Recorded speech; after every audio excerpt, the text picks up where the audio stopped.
कुछ औरतों ने अपनी इच्छा से कुएं में कूदकर जान दी थी। ऐसा पुलिस के रिकॉर्डों में दर्ज है। और कुछ औरतें चिता में जलकर मरी थीं। ऐसा धर्म की किताबों में लिखा है। मैं कवि हूं, करता हूं, क्या जल्दी है। मैं एक दिन पुलिस और पुरोहित दोनों को एक ही साथ औरतों की अदालत में तलब कर दूंगा और बीच की सारी अदालतों को मनसूख कर दूंगा। मैं उन दावों को भी मनसूख कर दूंगा जिन्हें श्रीमानों ने औरतों और बच्चों के खिलाफ पेश किया है। मैं उन डिक्रियों को निरस्त कर दूंगा जिन्हें लेकर फौजें और तुलबा चलते हैं। मैं उन वसीयतों को खारिज कर दूंगा जिन्हें दुर्बल ने भुजबल के नाम की होंगी।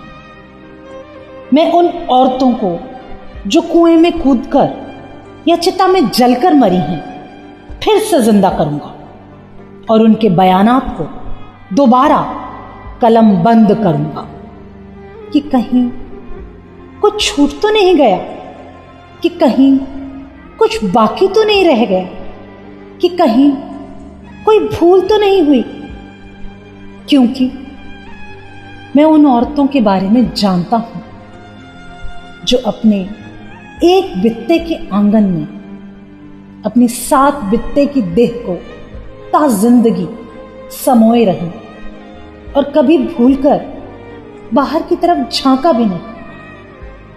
और जब वे बाहर निकली तो औरत नहीं, उसकी लाश नहीं, जो खुले में पसर गई मां मेदिनी की तरह।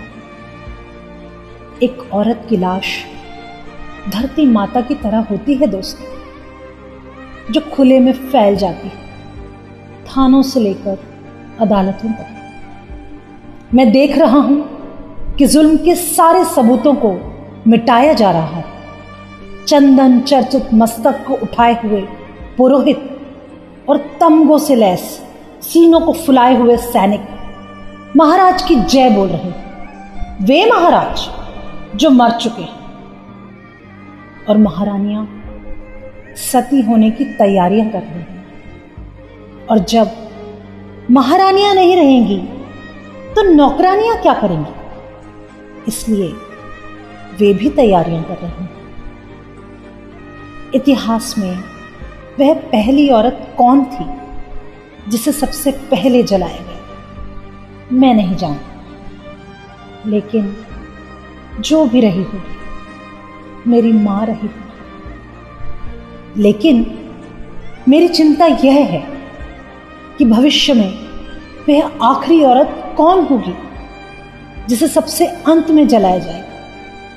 मैं ये भी नहीं जानता, लेकिन जो भी होगी मेरी बेटी होगी और ये मैं कभी होने नहीं दूंगा, कभी नहीं।